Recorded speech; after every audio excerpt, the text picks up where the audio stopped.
You brought up the question of synthetic identities with deepfake and absolutely perfect social engineering attacks. How do you see the attack surface morphing? So on the one hand, you have these loopholes that are being exploited by the frontier AI models. But to exploit the loophole, you need to have access to the systems.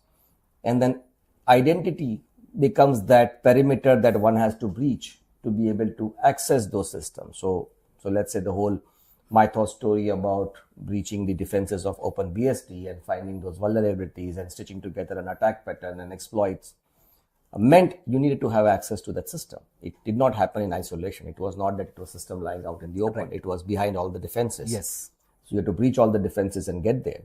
But assuming for you to get there, one of the defenses you have to break is the identity. Which is the easiest one. Yeah. So with deepfake, with synthetic identity, how do you see this problem stemming, and how does the security industry respond to such kind of threats? See, I'll take a step back. Usually nowadays, what people means earlier in our things, people used to say you should enable the MFA and everything will work fine, right? So MFA means okay, two-factor authentication. Yeah. Everyone was happy with two-factor authentication with the password and with the things. Then over the period of time, people evolved and they said, no, two-factor will not work. Now you have to do multi-factor authentication. So this type of dimensions, okay, let's go to the multi-factor authentication. So what you have, so person you are, someone what you have, that is a token, and what the passwords, yes. Right?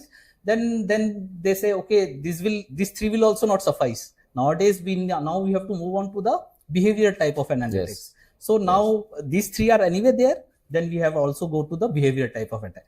And now not only this behavior, now we have to know also where the user is. The geological tagging. Yes. So from which device he is trusted. So these are the combination of these 5 things.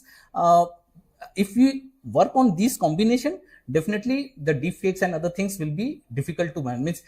I know the complement or doing the replication of either of these things becomes easier. Yes. But doing all the things consistently and repeatedly, it will become difficult.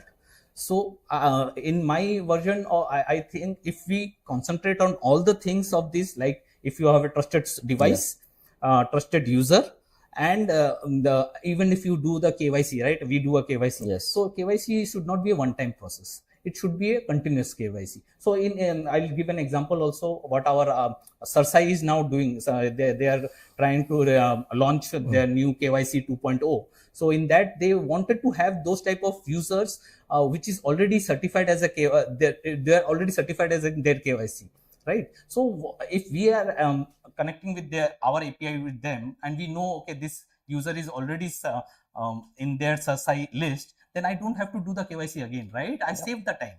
So that way, and I'm sure that that person is genuine, not fake, right? So those are the few things which reduce the things. What I feel is these are the few things which we need to, and there is definitely an educating our users is also important, because this deep fake, whatever the synthetic images, video, so everything, whatever you see, don't believe it, you validate it, verify it, and then respond accordingly and do some due diligence.